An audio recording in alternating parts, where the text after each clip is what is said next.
এই টপিকটা সবচেয়ে বেশি গুরুত্বপূর্ণ। এই টপিকের নাম হচ্ছে মৌলের পর্যাবৃত্ত ধর্ম। এই পর্যাবৃত্ত ধর্মের ভিতরে আছে ধাতব ধর্ম, অধাতব ধর্ম, তড়িৎ ঋণাত্মকতা, ইলেকট্রন শক্তি, আয়নীকরণ শক্তি। তো প্রত্যেকটা টপিক আমরা একদম ব্যাখ্যা সহকারে আমরা দেখব। তো দেখো একটা পর্যায় সারণী আমি আঁকছি, এইটার সাহায্য নিয়ে আমরা এই পর্যাবৃত্ত ধর্মগুলো আমরা ব্যাখ্যা করব। তো শুরুতে আমরা শিখব ধাতব ধর্ম, ঠিক আছে? ধাতব ধর্ম, তারপর শিখব অধাতব ধর্ম। ধাতব ধর্ম ভাইয়া, প্রথমে আমাদের জানতে হবে ধাতু কি। যে সকল মৌল চকচকে আঘাত করলে ঝনঝন শব্দ হয় এবং যেগুলো বিদ্যুৎ সুপরিবাহী তাদেরকে আমরা বলে থাকি ধাতু। ধাতুর একটা বৈশিষ্ট্য হচ্ছে এই ধাতুর পরমাণুগুলো ইলেকট্রন ত্যাগ করে দেয়, অর্থাৎ ইলেকট্রন ত্যাগের ধর্মটা কি বলা হয়? ধাতব ধর্ম। কি বলছি ভাইয়া? ইলেকট্রন ত্যাগের ধর্মটা কি বলা হয়? ধাতব ধর্ম। এইটুক মাথায় রেখো। অর্থাৎ যে যত সহজে ইলেকট্রন ত্যাগ করতে পারবে তার ধাতব ধর্ম তত বেশি। মনে রাখবা, পর্যায় সারণীর যদি উপর থেকে নিচের দিকে যাও তাহলে ধাতব ধর্ম বৃদ্ধি পায়, আর বাম থেকে ডান দিকে গেলে ধাতব ধর্ম হ্রাস পায়। কেন হ্রাস পায়, কেন বৃদ্ধি পায় আমি ব্যাখ্যা করব। তো জাস্ট এইটুক মাথায় রাখো যে পর্যায় সারণীর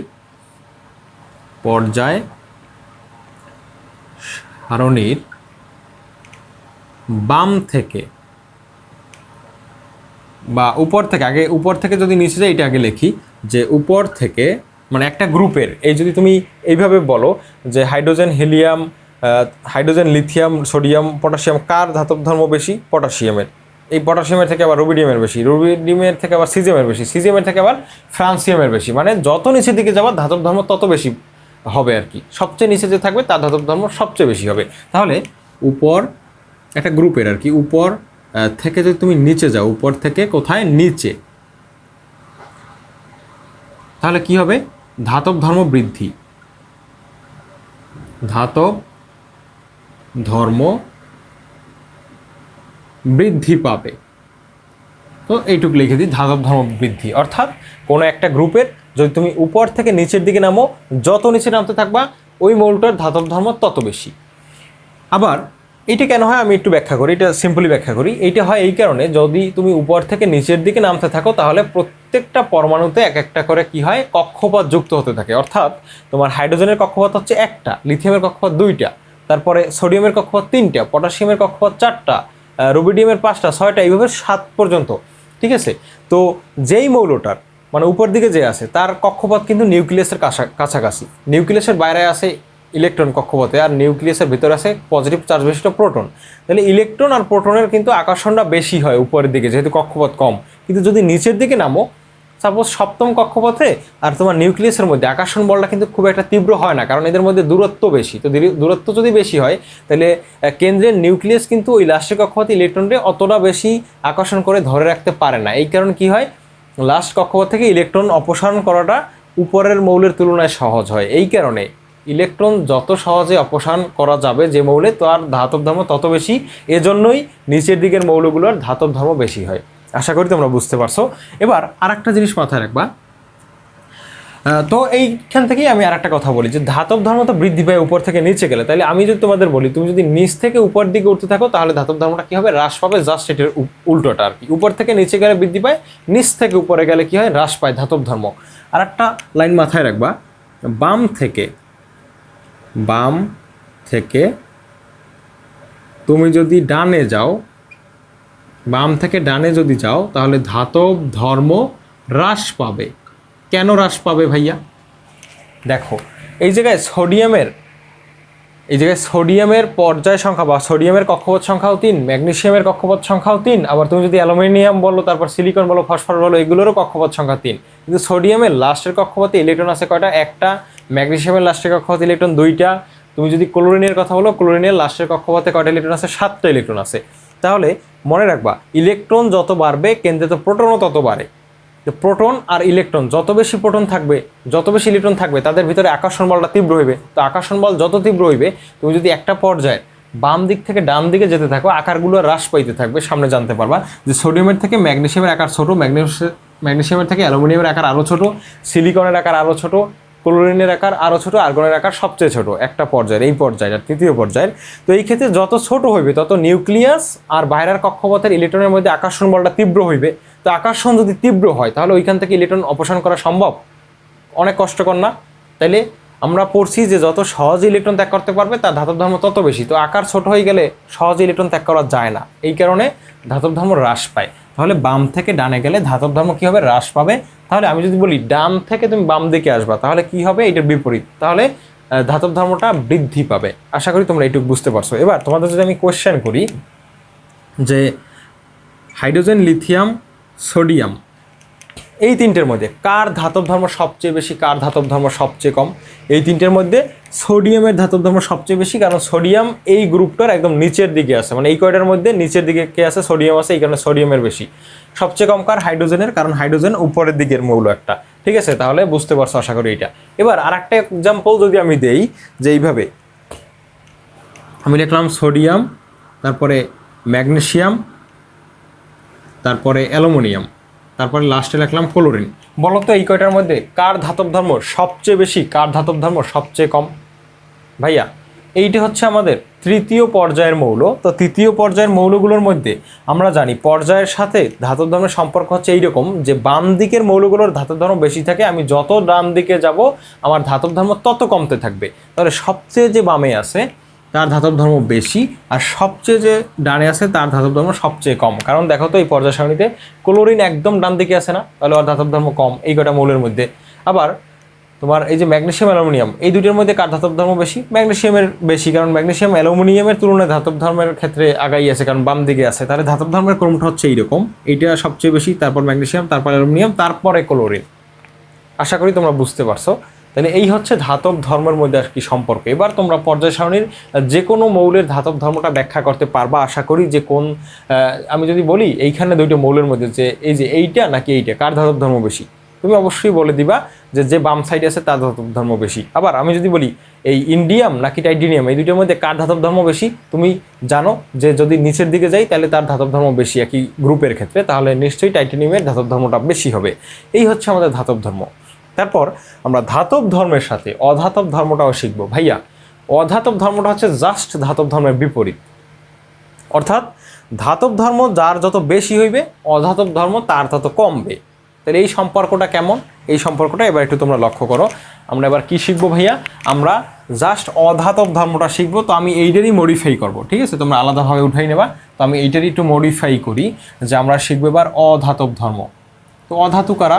যারা টোকা দিলে ঝনঝন শব্দ করে না বা বিদ্যুৎ সুপরিবাহী নয়, তারা হচ্ছে আমাদের অধাতু। তো অধাতব ধর্ম কি? অধাতব ধর্ম হচ্ছে আসলে দেখো, ধাতব ধর্ম মানে ছিল কি ইলেকট্রন ত্যাগ করার যে প্রবণতাটা, ওইটি হচ্ছিল কি ধাতব ধর্ম। আর অধাতব ধর্ম হচ্ছে ইলেকট্রন ত্যাগ করতে চাইবে না, ইলেকট্রন গ্রহণ করার প্রবণতা থাকবে। তাহলে অধাতব ধর্ম তুমি একটু লক্ষ্য করো তো, সোডিয়ামের শেষ কক্ষপথে কয়টা ইলেকট্রন আছে? একটা, যে 1s2 2s2 2p, কত 2p হচ্ছে 6 3s1। এটা হচ্ছে সোডিয়ামের ইলেকট্রন বিন্যাস। আমি দেখতে পাচ্ছি শেষ কক্ষপথে একটা ইলেকট্রন আছে, ও কী করবে? একটা ইলেকট্রন ত্যাগ করে দেবে। তো এটা একটা ধাতব ধর্মের বৈশিষ্ট্য, যে ইলেকট্রন ত্যাগ করা। কিন্তু আমি যদি এই জায়গায় আর একটা মৌল নিই, তাহলে দেখো ইলেকট্রনও ত্যাগ করবে, ও কি ইলেকট্রন গ্রহণ করবে না। তাহলে সোডিয়ামের কি ধাতব ধর্ম বেশি নাকি অধাতব ধর্ম বেশি? ধাতব ধর্মটা বেশি, যেহেতু ত্যাগ করবে। অধাতব ধর্ম হচ্ছে সেইটা যেখানে ইলেকট্রন গ্রহণের টেন্ডেন্সি বা গ্রহণের প্রবণতাটা বেশি থাকবে। তো চলো এমন একটা এক্সাম্পল আমরা দেখি। সাপোজ আমি ক্লোরিনের কথা বললাম, দেখো তো ক্লোরিন, এটা কিন্তু আমি মডিফাই করবো, এদিকে লক্ষ্য করো না, তোমরা জাস্ট যা বুঝো এটা বোঝো। 1s2 2s2 2p6 3s2 3p, কত এই জায়গায় হচ্ছে 10 12 12 আর 5 17। দেখো লাস্টে আমরা জানি পিতে সর্বোচ্চ থাকতে পারে 6টা, আছে 5টা, তাহলে ও চাইবে না আর একটা গ্রহণ করতে, ও একটা ইলেকট্রন গ্রহণ করতে চাইবে। তো গ্রহণ যদি করতে চায় তাইলে এই গ্রহণ করার প্রবণতাটাই হচ্ছে অধাতব ধর্ম। তাহলে এই ক্লোরিনের কিন্তু অধাতব ধর্মটা বেশি দেখা যাচ্ছে। তো যাই হোক, তোমরা এইখানে আমি একটু মডিফাই করে দিই। মনে রাখবা, যদি উপর থেকে নিচের দিকে যাও, তুমি যত উপর থেকে নিচের দিকে যাবা ইলেকট্রনের প্রতি নিউক্লিয়াসের আকর্ষণ তত কমতে থাকবে, অর্থাৎ ইলেকট্রন গ্রহণের হার তত কমতে থাকবে। তাহলে এইখানে এইভাবে হবে, উপর থেকে যদি তুমি নিচের দিকে যাও, উপর থেকে যদি নিচের দিকে যাও অধাতব ধর্মটা হ্রাস পাবে। অধাতব ধর্ম ভাইয়া কী হবে? অধাতব ধর্ম হ্রাস পাবে। উপর থেকে যদি তুমি নিচের দিকে যাও তাহলে অধাতব ধর্মটা হ্রাস পাবে। কারণ কি? কারণ অধাতব ধর্ম মানে হচ্ছে ইলেকট্রন গ্রহণ করার প্রবণতা। তাহলে উপর থেকে নিচের দিকে গেলে ইলেকট্রন গ্রহণ না, ইলেকট্রন ত্যাগের হারটা বাড়ে, এই কারণে অধাতব ধর্ম হ্রাস। আবার তুমি যদি বাম থেকে ডান দিকে যাও, দেখো বাম থেকে যত ডান দিকে যাবা, তুমি ম্যাগনেসিয়ামের কথা বলো, তুমি অ্যালুমিনিয়ামের কথা বলো, তারপর তুমি যে ক্লোরিনের কথা বলো, দেখো যত তুমি ডান দিকে যাবা দেখবা যে লাস্টের কক্ষপথে ইলেকট্রন বাড়তে বাড়তে একদম 7 পর্যন্ত যায় ক্লোরিনে। তাহলে ওই যার লাস্টের কক্ষপথে 7টা ইলেকট্রন আছে সে চাইবে ইলেকট্রন গ্রহণ করতে, যার লাস্টের কক্ষপথে 6টা ইলেকট্রন আছে সে চাইবে 2টা ইলেকট্রন গ্রহণ করতে, যার লাস্টের কক্ষপথে 5টা ইলেকট্রন আছে সে চাইবে 3টা ইলেকট্রন গ্রহণ করতে। তাহলে এই দিকের মৌলগুলো কিন্তু ইলেকট্রন বেশি গ্রহণ করতে চায়। অর্থাৎ তুমি যদি বাম থেকে ডান দিকে যাও পর্যায় সারণীর, তাইলে কিন্তু তোমার অধাতব ধর্মটা কি হবে? বৃদ্ধি পাবে, অধাতব ধর্ম বৃদ্ধি পাবে। তাহলে এটার বিপরীতে তুমি বলতে পারো, তুমি যদি ডান থেকে বাম দিকে আসো অধাতব ধর্মটা কি হবে? হ্রাস পাবে। তো এই দুইটা জিনিস তোমরা মাথায় রাখবা। অর্থাৎ ধাতব ধর্ম মানে হচ্ছে ইলেকট্রন গ্রহণ, মানে ইলেকট্রন ত্যাগ করার প্রবণতা, ধাতব ধর্ম। আর অধাতব ধর্ম কি? ইলেকট্রন গ্রহণের প্রবণতা। যার ইলেকট্রনের গ্রহণের প্রবণতা যত বেশি তার অধাতব ধর্ম তত বেশি, যার ইলেকট্রন ত্যাগের প্রবণতা যত বেশি বা যত সহজে ত্যাগ করতে পারে তার ধাতব ধর্ম তত বেশি। তো ভাইয়া এটা বুঝে থাকলে তোমরা আমার এই প্রশ্নটার অ্যান্সার দাও তো, যে সোডিয়াম, তারপরে পটাশিয়াম, তারপর হচ্ছে রুবিডিয়াম, এই তিনটা মৌলের মধ্যে কার অধাতব ধর্ম সবচেয়ে বেশি? এই তিনটা মৌলের মধ্যে কার অধাতব ধর্ম সবচেয়ে বেশি? আমরা জানি যত নিচের দিকে যায় মানে একটা গ্রুপের তত পারমাণবিক আকার বাড়তে থাকে, মানে ইলেকট্রন ত্যাগ করাটা তত সহজ হয়। আর ত্যাগ করা সহজ মানেই কি? ধাতব ধর্ম বেশি। আমি প্রশ্ন করছি অধাতব ধর্ম বেশি কোনটার? তো আমরা এইখান থেকে দেখতে পাই যে উপর থেকে নিচে গেলে অধাতব ধর্ম হ্রাস পায়, তাহলে নিচ থেকে উপরে গেলে কী হইবে? অধাতব ধর্মটা বৃদ্ধি পাবে। তাহলে যে উপরে থাকবে তার অধাতব ধর্ম সবচেয়ে বেশি, আর সবচেয়ে কম অধাতব ধর্ম যে নিচের দিকে যত থাকবে আর কি, এই তিনটের মধ্যে তার অধাতব ধর্ম তত কি হবে? নিচের দিকে গেলে হ্রাস পাবে আর কি। ঠিক আছে, তাহলে আর একটা কোশ্চেনের অ্যান্সার দাও যে সোডিয়াম আর হচ্ছে ম্যাগনেসিয়াম, এই দুইটার মধ্যে কার ধাতব ধর্ম বেশি, কার ধাতব ধর্ম কম? কার অধাতব ধর্ম বেশি, কার অধাতব ধর্ম কম? দেখো ধাতব ধর্মের কথা যদি বলি তাহলে যত বামে থাকবে তার ধাতব ধর্ম বেশি, অর্থাৎ সোডিয়ামের ধাতব ধর্ম সবচেয়ে বেশি, ম্যাগনেসিয়ামের ধাতব ধর্ম এই দুইটার তুলনায় কম। ঠিক আছে, এই দুইটার মধ্যে কম। আবার অধাতব ধর্মের কথা যদি আমি বলি, যে যত তুমি ডান দিকে যাবা বাম থেকে যত ডানে যাবা অধাতব ধর্ম কী হবে? বৃদ্ধি পাবে। অধাতব ধর্ম কী হবে? বৃদ্ধি পাবে। অর্থাৎ এই দুইটার মধ্যে ডানে কে আছে পর্যায় সারণী? দেখো তো সোডিয়াম আর ম্যাগনেসিয়ামের মধ্যে ডানে বেশি আছে কে? ম্যাগনেসিয়াম। তাহলে ম্যাগনেসিয়ামের অধাতব ধর্ম কিন্তু সোডিয়ামের তুলনায় বেশি হবে। আশা করি তোমরা বুঝতে পারছো। তো ভাইয়া ধাতু আর অধাতু তো আমরা বুঝতে পারলাম, এবার আর একটা টার্ম আছে তোমাদের, অপধাতু। কি ভাইয়া? অপধাতু। এটা একটু লক্ষ্য করো, এখান থেকে এমসিকিউতে কোশ্চেন হইতে পারে যে অপধাতু জিনিসটা কি। আমরা জানি যে ধাতু মানে হচ্ছে যেটা ইলেকট্রন ত্যাগ করবে, আর অধাতু মানে হচ্ছে ইলেকট্রন গ্রহণ করবে। তাহলে অপধাতু জিনিসটা আসলে কি? অপধাতু হচ্ছে ওই সকল মৌল যেগুলো কিছু কিছু সময় ইলেকট্রন গ্রহণ করে, আবার কিছু কিছু সময় ইলেকট্রন ত্যাগ করে। অর্থাৎ কিছু সময় ধাতুর মতো আচরণ করে, আবার কিছু সময় অধাতুর মতো আচরণ করে। যে মৌলগুলো এরকম দ্বিমুখী আচরণ করে তাদেরকেই আমরা বলবো অপধাতু। তো একটা এক্সাম্পল যদি আমি দিই তোমাদের বই থেকে, এটা হচ্ছে সিলিকন। অর্থাৎ সিলিকন হচ্ছে অপধাতু। তোমাদের কোশ্চেন হইতে পারে যে নিচের কোনটি অপধাতু, এখানে অপশনে সিলিকন থাকলে এই সিলিকন হচ্ছে তোমাদের অ্যান্সার। ঠিক আছে ভাইয়া, তো এবার আমরা নেক্সট টপিকে যাব। নেক্সট টপিক হচ্ছে, মানে নেক্সট টপিক বলতে এই টপিকের মধ্যে নেক্সট পার্টটা হচ্ছে আমাদের পারমাণবিক ব্যাসার্ধ বা পরমাণুর আকার। পরমাণুর আকার বা পারমাণবিক ব্যাসার্ধ, পরমাণুর আকার বা পারমাণবিক ব্যাসার্ধ, পারমাণবিক ব্যাসার্ধ ভেরি ভেরি ইম্পর্ট্যান্ট একটা টপিক আমরা এবার শিখব। পরমাণুর আকার বা পারমাণবিক ব্যাসার্ধ, এটা যে পর্যায়ক্রমে যে বাড়ে কমে এটা আমরা শিখব। ঠিক আছে, পর্যায় ও গ্রুপ ভিত্তিকভাবে। তো দেখো মনে রাখবা ভাইয়েরা, যে কোনো একটা গ্রুপের আমরা যদি উপর দিক থেকে নিচের দিকে নামি, তাহলে ওই গ্রুপে উপর থেকে নিচের দিকের মৌলগুলো ক্রমান্বয়ে আকার বাড়তে থাকবে। কি বলছি? কোনো একটা গ্রুপের, যে কোনো একটা গ্রুপের যদি আমরা কি করি, উপরের দিক থেকে নিচের দিকে নামতে থাকি, তাহলে এইটার থেকে এইটার আকার বড় হবে, এইটার থেকে এইটার আকার আরও বড় হবে, এইটার থেকে এইটার আকার আরও বড় হবে। এইভাবে যত নিচের দিকে নামবা এক একটা কক্ষপথ যুক্ত হওয়ার কারণে আমার আকারটা কিন্তু বাড়তে থাকবে। তো আশা করি তোমরা এইটুকু বুঝতে পারছো। আবার তুমি যদি বাম থেকে যত ডান দিকে যাবা, তুমি যত বাম থেকে যত ডান দিকে যাইতে থাকবা, তোমার আকারটা তত কমতে থাকবে। কারণ কি, ইলেকট্রন বাড়তে থাকবে কিন্তু তোমার কক্ষপথ সংখ্যা বাড়তে থাকবে না। তো ইলেকট্রন যদি বাড়তে থাকে, কেন্দ্রে প্রোটন সংখ্যাও বাড়তে থাকে। তাহলে যদি কেন্দ্রে প্রোটন সংখ্যা বাড়ে, আবার বাইরে ইলেকট্রনও বেশি, তাহলে দুইটার মধ্যে আকর্ষণটা তীব্র হয়। তীব্র হওয়ার কারণে ওই আকর্ষণটা এতই তীব্র হয় যে আকারটা কী হয়ে যায়, ছোট হয়ে যায়। অর্থাৎ যত বাম থেকে তুমি যত ডান দিকে যাওয়া, তোমার আকারটা কমতে থাকবে, আর উপর থেকে যত নিচের দিকে নামতে থাকবা তত আকারটা বাড়তে থাকবে। তাহলে আমি একটা চিত্রের মাধ্যমে তোমাদের যদি বুঝাইতে চাই যে সাপোজ এই হচ্ছে আমার প্রথম পর্যায়ে প্রথম গ্রুপের মৌলটা, তুমি যত নিচের দিকে নামতে থাকবা তোমার আকার আস্তে আস্তে কী হবে ভাইয়া, আকার কিন্তু আস্তে আস্তে বাড়তে থাকবে, আকার আস্তে আস্তে বড় হইতে থাকবে। ঠিক আছে, এইভাবে। আবার তুমি যদি এই বাম থেকে ডান দিকে যাও, আকার কী হবে ভাইয়া, কমতে থাকবে, আকার কী হবে, কমতে থাকবে। যদিও সমান মনে হইতেছে, আমি আবার আঁকি, আকার কী হবে ভাইয়া, আকার কিন্তু কমতে থাকবে। এইভাবে আকার কমতে থাকবে। তাহলে এটার ক্ষেত্রেও সেম।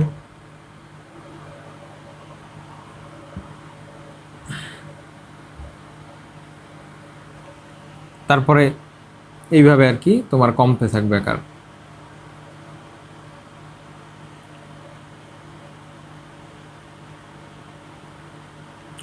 তো আশা করি তোমরা বুঝতে পারতেছো। অর্থাৎ আমি যদি উপর দিক থেকে নিচের দিকে নামি তাহলে আকার বাড়বে, আর বাম থেকে যদি ডান দিকে যাই তাহলে আকার কি হবে, কমবে। পর্যায় সারণীতে আমি যদি উপর থেকে নিচের দিকে যাই আকার বাড়বে, বাম থেকে ডান দিকে গেলে আকারটা কি হবে, কমতে থাকবে। তাহলে এটা আমি একটু লিখে দিচ্ছি, বাম থেকে যদি তুমি ডানে যাও, বাম থেকে যদি ডানে যত যেতে থাকবা আকার কি হবে, কমবে। আকার বা পারমাণবিক ব্যাসার্ধ কমবে, আকার কমে। আবার যদি তুমি উপর থেকে নিচে নামো তাহলে আকার বাড়ে। তাহলে কি বলছি, বাম থেকে ডানে গেলে আকার কমে, উপর থেকে নিচে নামলে আকার বাড়ে। তাহলে আমি যদি কোশ্চেন করি এইভাবে যে তুমি ডান থেকে বামে যাবা তাহলে কি হবে আকার, তুমি শিখছো বাম থেকে ডানে গেলে আকার কমে, তাহলে আমি যদি উল্টোই দিই যে ডান থেকে বামে যাবা তাহলে আকারটা কী হবে, বাড়বে। আবার তুমি জানো যে উপর থেকে নিচের দিকে নামলে আকারটা কী হয়, বৃদ্ধি পায়। আমি যদি তোমাকে কোশ্চেন করি যে নিচ থেকে উপর দিকে গেলে তাহলে কী হবে, ওইটার বিপরীত, মানে কমতে থাকবে। এইটার থেকে এইটার আকার কম, এইটার থেকে এইটার আকার আরেকটু কম, এইটার আকার আরেকটু কম, এইভাবে সবচেয়ে ছোটো হচ্ছে হাইড্রোজেন। তো এইভাবে আর কি তোমার মনে রাখতে হবে। তো এবার আমি একটু ব্যাখ্যা করি যে কেন উপর থেকে নিচের দিকে গেলে আকারটা বাড়ে, কেন বাম থেকে ডানের দিকে গেলে আকারটা কমে। তাহলে আমরা দুইটা মৌলের মধ্যে একটু কম্পারিজন করি। তো দেখো প্রথমটা আছে কি, হাইড্রোজেন, তারপরটা আছে কি, লিথিয়াম। দেখো হাইড্রোজেনে একটা ইলেকট্রন আমরা জানি, এই হচ্ছে হাইড্রোজেন, এর ইলেকট্রন সংখ্যা হচ্ছে এই একটা কক্ষপথেই হয়ে যায়। আর লিথিয়ামে কয়টা ইলেকট্রন, তিনটে ইলেকট্রন। তাহলে এই প্রথম কক্ষপথে সর্বোচ্চ দুইটা থাকতে পারে, দুইটা দিলাম।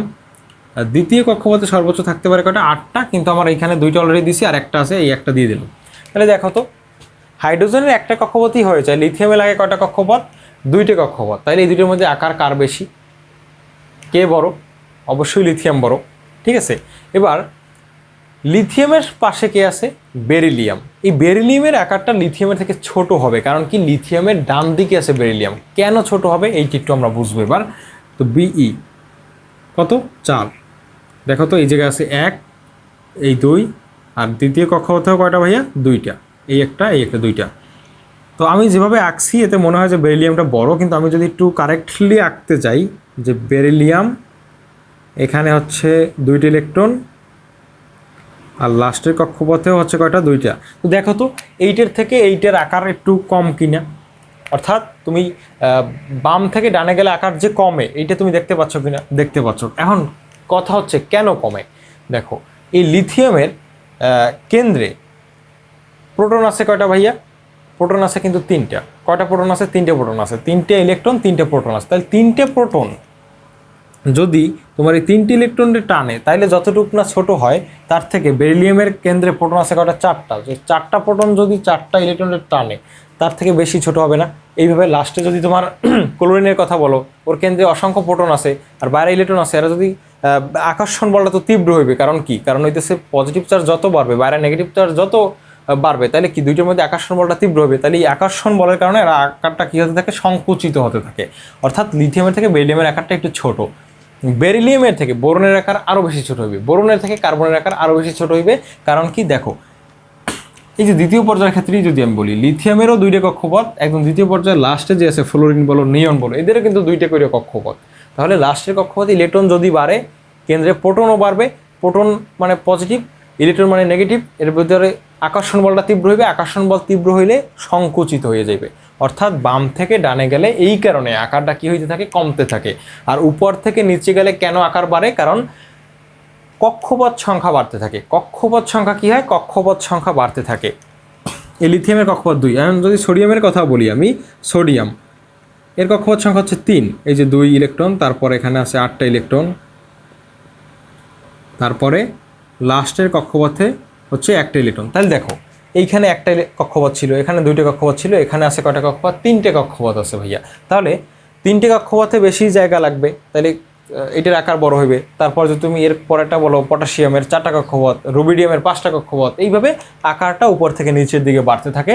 আর যদি তুমি বাম থেকে ডানে যাও, সাপোজ তুমি লিথিয়াম লেখলা, বেরিলিয়াম লেখলা, এবার তোমার আছে কি বোরন, তাহলে বোরনের আকারটা কিন্তু আরও ছোট হইবে, বোরনের আকার আরও ছোট হইবে, কারণ প্রথম কক্ষপথে 2টা, দ্বিতীয় কক্ষপথে কয়টা ভাইয়া, দ্বিতীয় কক্ষপথে হচ্ছে 3টা, এই এর আকার আরও ছোট হইবে। তারপর যদি তুমি বলো কার্বন, কার্বনের আকার আরও ছোট হইবে। কারণ কি দেখো, কক্ষপথ সংখ্যা বাড়তেছে না, প্রত্যেকটাই 2টা করে কক্ষপথ আছে একই পর্যায়ের ক্ষেত্রে, তো সেক্ষেত্রে কিন্তু তোমার বাইরে ইলেকট্রন বাড়তেছে আর কেন্দ্রের ভিতরে প্রোটন বাড়তেছে। এই কারণে এদের ভিতরে আকর্ষণ বলটা কিন্তু তীব্র থেকে তীব্রতর হইতেছে, ঠিক আছে, তীব্র থেকে তীব্রতর হওয়ার কারণেই কিন্তু মেইনলি তোমার এই আকারটা আর বাড়তেছে না, কমতেছে, ঠিক আছে। অর্থাৎ বাম থেকে যদি ডান দিকে যাই আকার কমবে, উপর থেকে নিচের দিক গেলে আকার বাড়বে।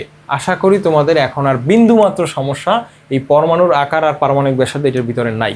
তো এবার তোমাদের যদি আমি কয়েকটা কোয়েশ্চেন করি, যে তোমরা আমাকে বলবা পটাশিয়ামের পারমাণবিক ব্যাসার্ধ বেশি নাকি এই গ্রুপের সবচেয়ে ডানের যে মৌল যে ব্রোমিন, এই ব্রোমিনের পারমাণবিক ব্যাসার্ধ বেশি, কার আকারটা বড়, কার সাইজটা বড় বলো তো, পটাশিয়াম আর ব্রোমিনের মধ্যে? নিশ্চয়ই পটাশিয়ামের, কারণ কি পটাশিয়াম বাম দিকে আছে, আমরা জানি বাম দিকে থাকলে তার আকারটা বাড়বে, মানে বাম থেকে তুমি ডানে যত যাবা কমতে থাকবে, তার মানে বামেরটার বেশি, তাইলে পটাশিয়ামের বেশি। ব্রোমিন একদম ডান দিকে আছে, তাহলে ব্রোমিনের পারমাণবিক ব্যাসার্ধ বা আকারটা কিন্তু এই পটাশিয়ামের তুলনায় কম।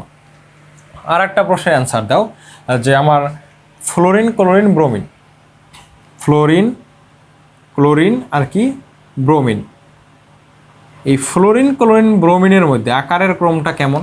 দেখো সবচেয়ে বড়কে এই ফ্লোরিন, ক্লোরিন, ব্রোমিনের মধ্যে আমরা জানি উপর থেকে যত নিচে নামবা, উপর থেকে যত নিচের দিকে নামবা আকার বাড়তে থাকবে। তার মানে সবচেয়ে এই তিনটের মধ্যে নিচে আছে ব্রোমিন, তাহলে ব্রোমিনের আকার সবচেয়ে বড়, তারপর ক্লোরিন, তারপরে ফ্লোরিন। আশা করি তোমরা পারমাণবিক আকার বা পরমাণুর আকার এটা তোমরা খুব ভালোভাবে বুঝতে পারছো। ইনশাল্লাহ পরীক্ষা আসলে তোমরা এবার পারবা। কোনো কনফিউশন থাকলে অবশ্যই কমেন্ট বক্সে জানাও। এবারে আমরা নেক্সট টপিকটা দেখব, মানে তোমার এই যে পরমাণুর আকার আর পারমাণবিক ব্যাসার্ধ তো দেখলাম, এবারে আমরা আর একটা টপিক দেখি। এবারে আমরা শিখবো আয়নীকরণ শক্তি। আয়নীকরণ শক্তি কাকে বলে? গ্যাসীয় অবস্থায় কোনো মৌলের 1 মোল গ্যাসীয় পরমাণু থেকে 1 মোল ইলেকট্রনকে অপসারণ করে 1 মোল ধনাত্মক চার্জে পরিণত করতে যে পরিমাণে শক্তির প্রয়োজন হয় তাকেই বলা হয় আয়নীকরণ শক্তি। ভাইয়া এত বড় সংজ্ঞা আসলে তোমাদের মাথার উপর দিয়ে যাবে, জাস্ট সিম্পলি মনে রাখবা যে আয়নীকরণ শক্তি মানে হচ্ছে কোনো একটা মৌলের শেষ কক্ষপথ থেকে ইলেকট্রন অপসারণ করতে যে পরিমাণ শক্তির প্রয়োজন হবে সেটি হচ্ছে আয়নীকরণ শক্তি। কি বলছি? কোনো একটা মৌলের শেষ কক্ষপথ থেকে ইলেকট্রন অপসারণ করতে যে শক্তিটা লাগবে সেটি হচ্ছে আয়নীকরণ শক্তি। যার ইলেকট্রন অপসারণ করতে যত বেশি শক্তি লাগবে তার আয়নীকরণ শক্তির মান তত বেশি। আশা করি তোমরা বুঝতে পারছো। তাহলে আয়নীকরণ শক্তিটা কি আমরা বুঝতে পারলাম, যে শেষ কক্ষপথ থেকে ইলেকট্রন অপসারণ করতে প্রয়োজনীয় শক্তি।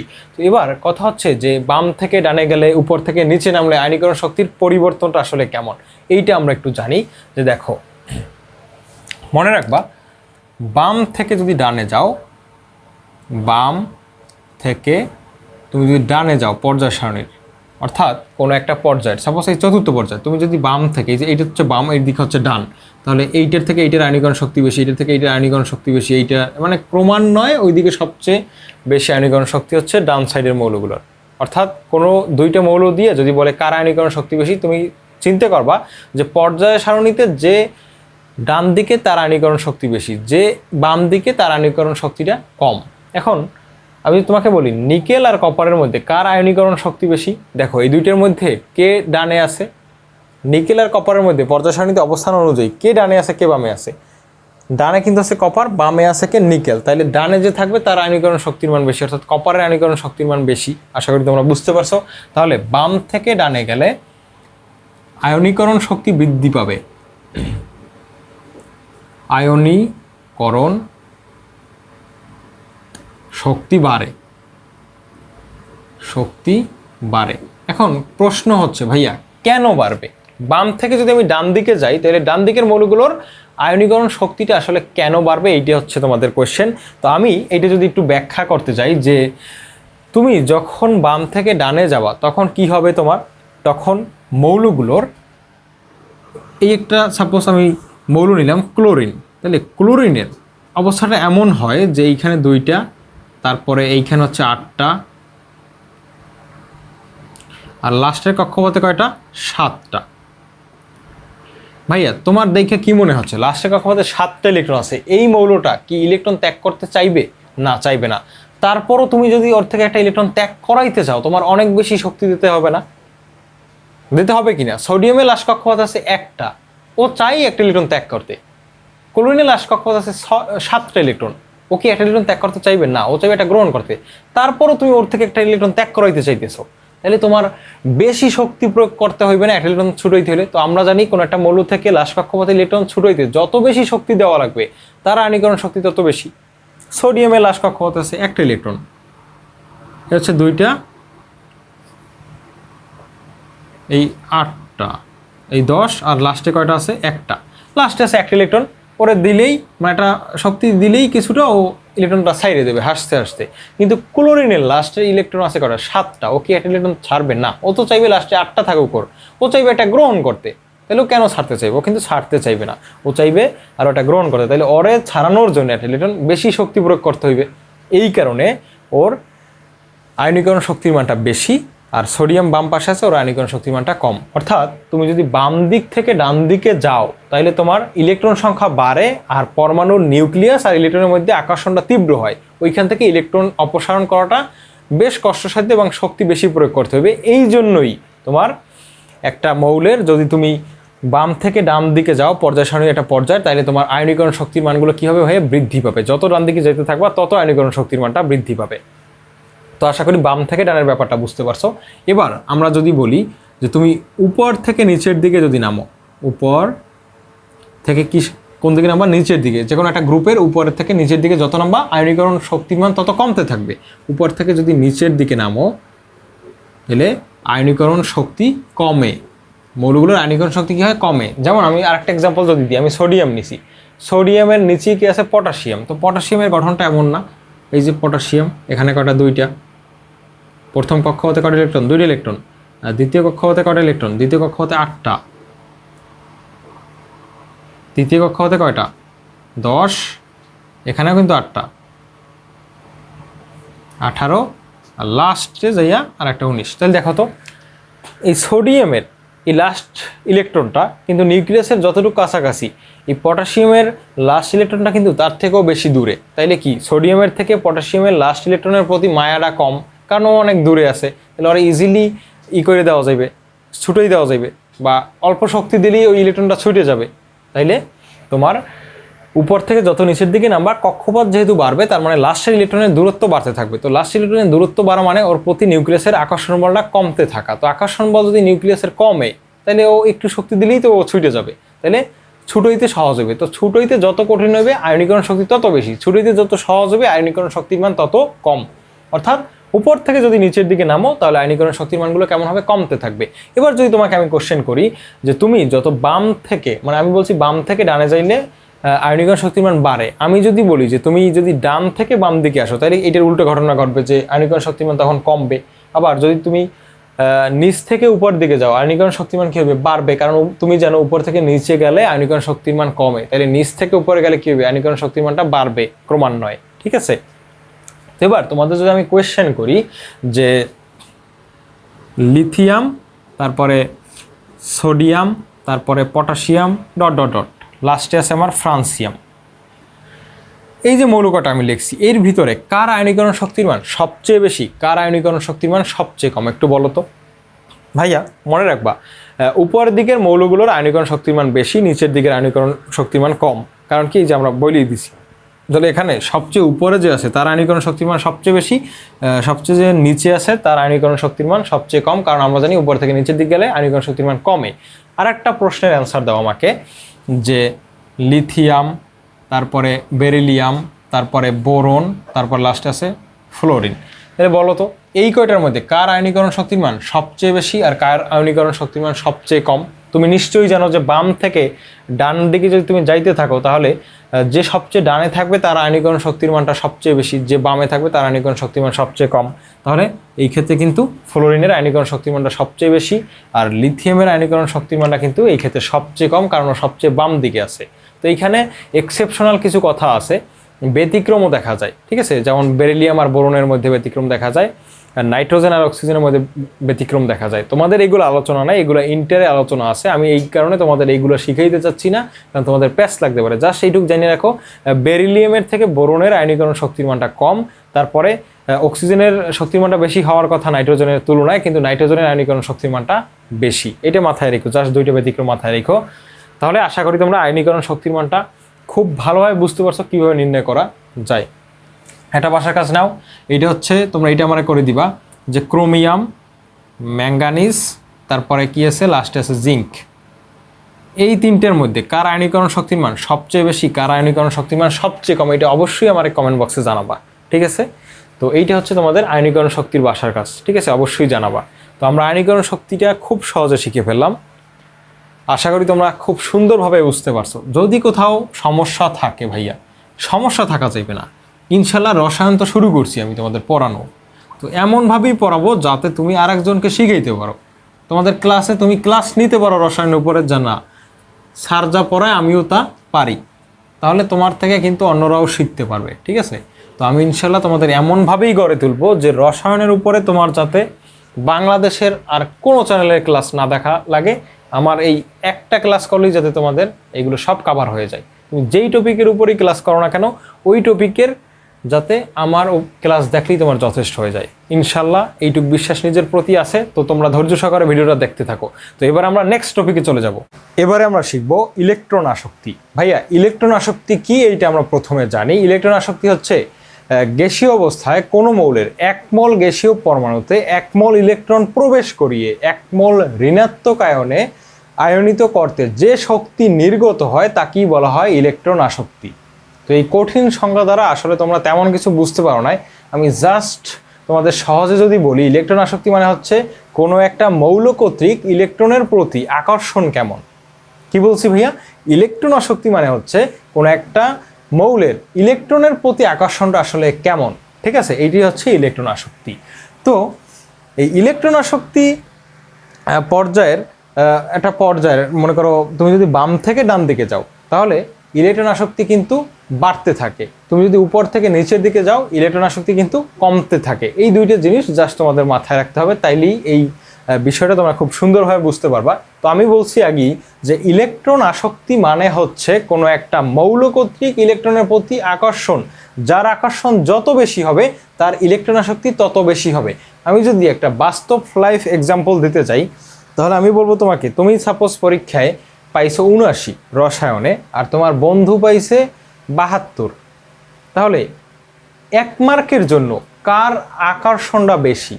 তোমার আকর্ষণ বেশি 1 মার্কের জন্য, নাকি তোমার বন্ধুর আকর্ষণটা বেশি? তোমার বন্ধু যদি 72-এর সাথে আর 1 পায় তাহলে কত হয় ওর? 73। তাহলে তেমন কোনো লাভ কিন্তু হয় না ওর। কিন্তু তুমি পাইছো রসায়নে 79, তোমার কিন্তু 1 মার্কের প্রয়োজনীয়তা আসলে এটা তুমি বুঝতে পারতেছো যে কত প্রয়োজন তোমার, কারণ 1 হইলেই তো তোমার 80 হয়ে যায়, গ্রেডটা A+ হয়ে যায়। তো ওই রকম কোনো একটা মৌলের একটা ইলেকট্রনের প্রতি বা ইলেকট্রনগুলোর প্রতি যে আকর্ষণের যে তোমার একটা স্পৃহা ভিতর থেকে যে আমার ইলেকট্রন লাগবে, এই ইলেকট্রন লাগার যে তোমার ধর্মটা, যে চাহিদাটা, এটাই হচ্ছে ইলেকট্রন আসক্তি। আশা করি তোমার ইলেকট্রন আসক্তি বুঝতে পারছো। তাহলে আমরা আগেই শিখছি যে কোনো একটা পর্যায় সারণীর আমরা যদি পর্যায়ের কথা চিন্তা করি, তাহলে একই পর্যায়ের তুমি যদি বাম থেকে ডান দিকে যাও বাম থেকে যদি তুমি ডানে যাও, বাম থেকে ডানে গেলে কি হবে, ইলেকট্রন আসক্তি,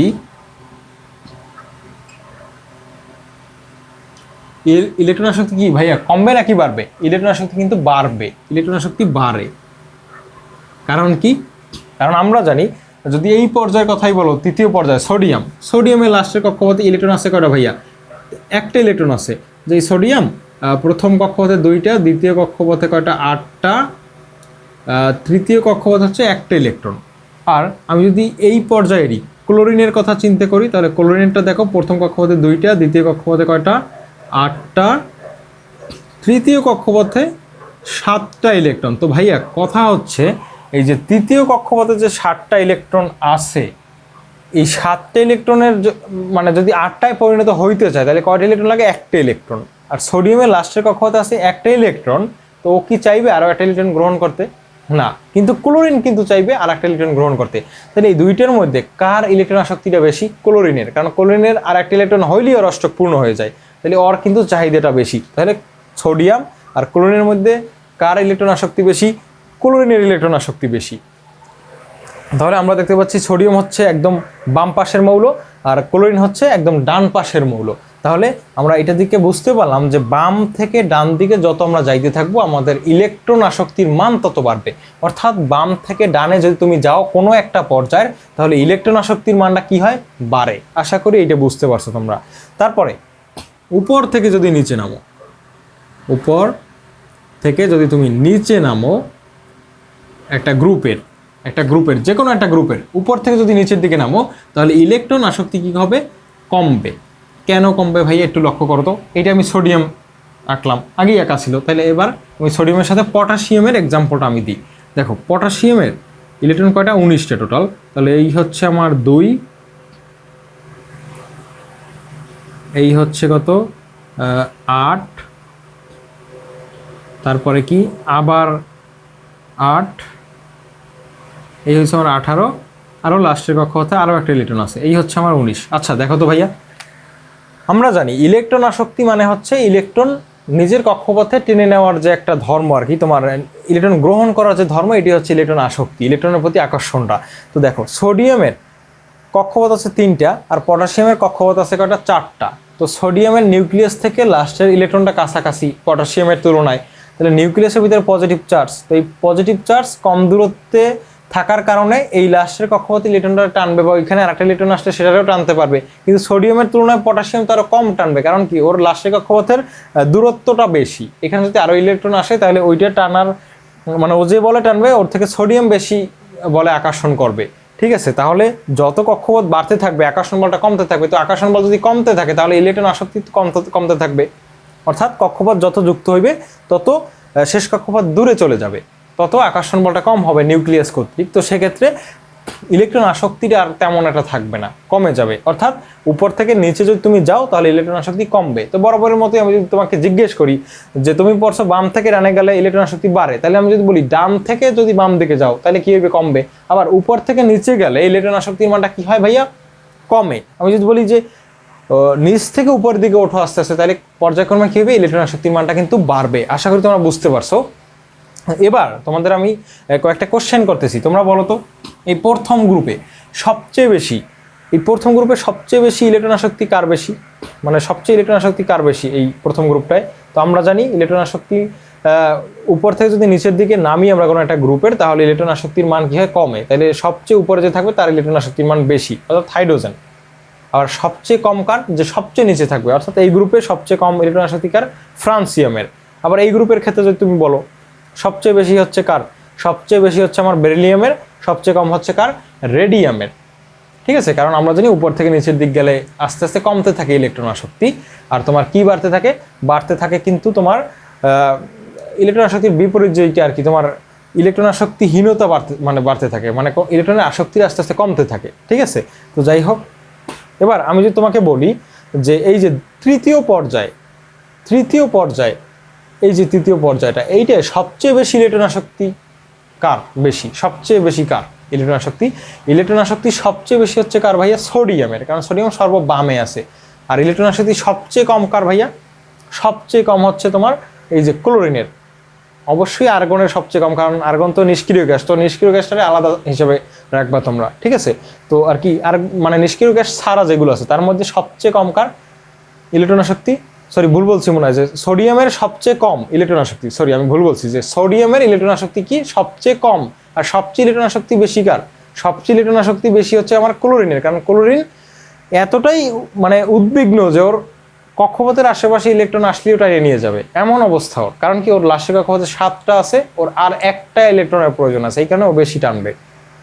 অর্থাৎ তোমরা জাস্ট এই 2টা লাইন মনে রাখবা, বাম থেকে ডান দিকে গেলে কি হয়, আকার কমতে থাকে কিন্তু ইলেকট্রন আসক্তির মান কি হয়, বাড়তে থাকে। উপর থেকে নিচের দিক গেলে আকার বাড়তে থাকে, ইলেকট্রন আসক্তির মান কমতে থাকে। জাস্ট এতটুকু মাথায় রাখো, তাহলেই হয়ে যাবে। তো আশা করি তোমরা এবার এইটা পারবা, কোনো সমস্যা নাই। তো এই টপিকটা আমাদের এইখানে শেষ হলো ইলেকট্রন আসক্তি। তারপরে আমরা দেখব তড়িৎ ঋণাত্মকতা।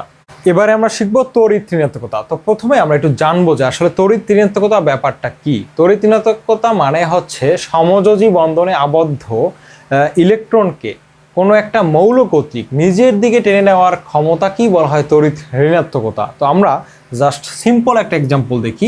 সাপোজ HCl, এটা হচ্ছে একটা সমযোজী যৌগ। চেনার উপায় কি, দুইটাই হচ্ছে অধাতু, তাহলে এটা হচ্ছে একটা সমযোজী যৌগ। এখানে হাইড্রোজেনের ইলেকট্রন কয়টা, একটা আছে, আর ক্লোরিনের লাস্টের কক্ষপথে ইলেকট্রন কয়টা আছে ভাইয়া, ক্লোরিনের লাস্টের কক্ষপথে ইলেকট্রন আছে কিন্তু 7টা। তাহলে এই হাইড্রোজেন কি করে শেয়ার করে, হাইড্রোজেনের একটা ইলেকট্রন শেয়ার করে, আর ক্লোরিনের কয়টা ইলেকট্রন আছে, 7টা। তো 7টার 6টাই থাকে এইখানে, 6টা এইখানে থাকে, আর একটা আইসা কি করে তোমার এই বন্ধনে অংশগ্রহণ করে। তাহলে এই একটা ইলেকট্রন হচ্ছে ক্লোরিনের এই দিকে আছে 6টা, আর এই একটা 7টা, আর হাইড্রোজেনের এই একটা। তাহলে একটু লক্ষ্য করো তো, এই যে আমার বন্ধনে যে ইলেকট্রন 2টা আছে, প্রত্যেকটা বন্ধনে 2টা করে ইলেকট্রন থাকে। তো এই যে বন্ধনে ইলেকট্রন 2টা আছে, এই 2টা ইলেকট্রন রে ক্লোরিন কি করে ভাইয়া, নিজের দিকে টান দেয়, নিজের দিকে টান দেয়। কারণ ক্লোরিনের তড়িৎ ঋণাত্মকতার মানটা বেশি, এই কারণে ক্লোরিন নিজের দিকে টান দেয়। তো টান দিলে এর ভিতরে তোমার কি হয়, এই টান দেওয়ার যে ঘটনাটা, এটি হচ্ছে তড়িৎ ঋণাত্মকতা। টান দিলে কিন্তু এর ভিতরে আংশিক ধনাত্মক আর আংশিক ঋণাত্মক নামে 2টা চার্জের সৃষ্টি হয়, অর্থাৎ পোলারায়ন ঘটে।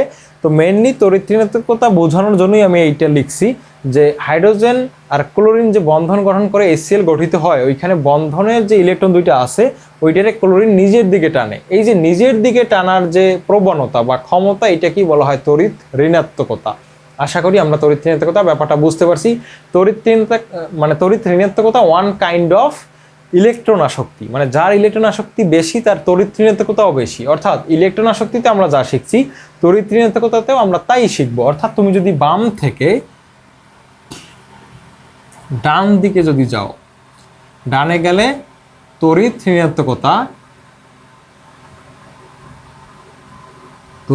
ঋণাত্মকতা বাড়ে। তুমি যদি বাম থেকে ডান দিকে যাও তাহলে তড়িৎ ঋণাত্মকতা বাড়বে। আবার তুমি যদি বাম থেকে ডান দিকে যাও, তুমি যদি ডান থেকে বাম দিকে আসো, তড়িৎ ঋণাত্মকতা কমবে। তাহলে তুমি যদি উপর থেকে নিচের দিকে যাও, উপর থেকে যদি নিচে যাও তাহলে কি তড়িৎ ঋণাত্মকতা কমবে বা কমে। উপর থেকে নিচের দিকে গেলে তড়িৎ ঋণাত্মকতা কমে, কারণ কি, যার আকর্ষণ থাকবে না, মানে উপর থেকে নিচের দিকে গেলে তো কক্ষপথ অ্যাড হয়। তো কক্ষপথ অ্যাড হইলে তোমার ওইখানে নিউক্লিয়াস কর্তৃক ইলেকট্রনের প্রতি আকর্ষণ আসলে ওই তেমন একটা থাকে না, আস্তে আস্তে কমতে থাকে। এই কারণে তুমি যদি উপর থেকে নিচের দিকে যাইতে থাকো তাহলে তড়িৎ ঋণাত্মকতা কমে, ইলেকট্রন আসক্তি কমে, আয়নীকরণ শক্তি কমে, সব কিছুই কমে। আবার তুমি যদি বাম থেকে ডান দিকে যাও সব কিছুই বাড়ে, শুধুমাত্র আকারটাই ব্যতিক্রম। যে আকারে ছিল কি, উপর থেকে নিচে গেলে বাড়তো, বাম থেকে ডানে গেলে কি হইতো, কমতো। ঠিক আছে, তো এই আকারটা আসলে ডিফারেন্স আছে। আর তোমার যে ধাতব ধর্ম অধাতব ধর্ম, সেটাও কিন্তু উপর থেকে নিচে গেলে কি হয়, বাড়ে, আর বাম থেকে ডানে গেলে কি, সেটাও কিন্তু কমে। তো তুমি জাস্ট ওই আকার, পারমাণবিক আকার যেটা আছে ওইটা একটু ব্যতিক্রম, ওইটা একটু মাথায় রেখো। কি বলছি বুঝতে পারছো ভাইয়া? পারমাণবিক আকারটা একটু মাথায় রাখবা। তো দেখো, তড়িৎ ঋণাত্মকতা তোমরা আসলে বুঝতে পারছো আশা করি, কারণ ইলেকট্রন আসক্তিও যা, তড়িৎ ঋণাত্মকতাও মোটামুটি তা। তাইলে এইটাই হচ্ছে আমাদের তড়িৎ ঋণাত্মকতা। আমি যদি তোমাদের কোয়েশ্চেন করি কয়েকটা, সাপোজ সোডিয়াম আর ম্যাগনেসিয়াম আর হচ্ছে ক্লোরিন, এই তিনটার মধ্যে তড়িৎ ঋণাত্মকতার ক্রম কি আসলে? তড়িৎ ঋণাত্মকতা কার বেশি কার কম? ভাইয়া তড়িৎ ঋণাত্মকতা কিন্তু এই ক্ষেত্রে ক্লোরিনের সবচেয়ে বেশি, তারপর ম্যাগনেসিয়াম, তারপর সোডিয়াম। অর্থাৎ তোমার বাম পাশের যে মৌলগুলো আছে এগুলো তড়িৎ ঋণাত্মকতা তত কমতে থাকবে। তুমি যদি ডান থেকে বাম দিকে আসতে থাকো তড়িৎ ঋণাত্মকতা কি হবে? কমতে থাকবে। আবার তুমি যদি বাম থেকে ডান দিকে যেতে থাকো তড়িৎ ঋণাত্মকতা বাড়তে থাকবে। তোমার উপর থেকে নিচের দিকে নামলে তড়িৎ ঋণাত্মকতা কমতে থাকবে, নিচ থেকে উপর দিকে উঠলে তড়িৎ ঋণাত্মকতা বাড়তে থাকবে। তোমাকে কোশ্চেন যদি আমি করি, হাইড্রোজেনের তড়িৎ ঋণাত্মকতা বেশি নাকি ফ্রান্সিয়ামের তড়িৎ ঋণাত্মকতা বেশি? নিচের দিকে যে থাকবে তার কম হবে, উপর দিকে যে থাকবে সে বেশি হবে, তাহলে হাইড্রোজেনের বেশি। আবার যদি বলি বেরিলিয়ামের বেশি নাকি রেডিয়ামের বেশি, অবশ্যই বেরিলিয়ামের বেশি, কারণ নিচের দিকে নামলে কমবে, তাহলে রেডিয়ামের সবচেয়ে কম। আবার যদি এইভাবে বলি ভ্যানাডিয়ামের বেশি নাকি নিকেলের বেশি, তুমি জানো যে যত আমি ডান দিকে যাব তড়িৎ ঋণাত্মকতা বাড়বে, তার মানে নিকেলের বেশি, ভ্যানাডিয়ামের কিন্তু কম। তো এই আর কি সিম্পল ব্যাপার স্যাপার। তো এরই মাধ্যমে তড়িৎ ঋণাত্মকতা শেখার মাধ্যমেই কিন্তু আমরা মৌলসমূহের পর্যায়বৃত্ত যে ধর্মগুলো আছে প্রত্যেকটা ধর্ম শিখে ফেলছি। ঠিক আছে ভাইয়া? ধাতব ধর্ম, অধাতব ধর্ম, তারপর তড়িৎ ঋণাত্মকতা, ইলেকট্রন আসক্তি, সব কিছু, আয়নীকরণ শক্তি, সব কিছু কিন্তু আমরা শিখে ফেলছি। ঠিক আছে।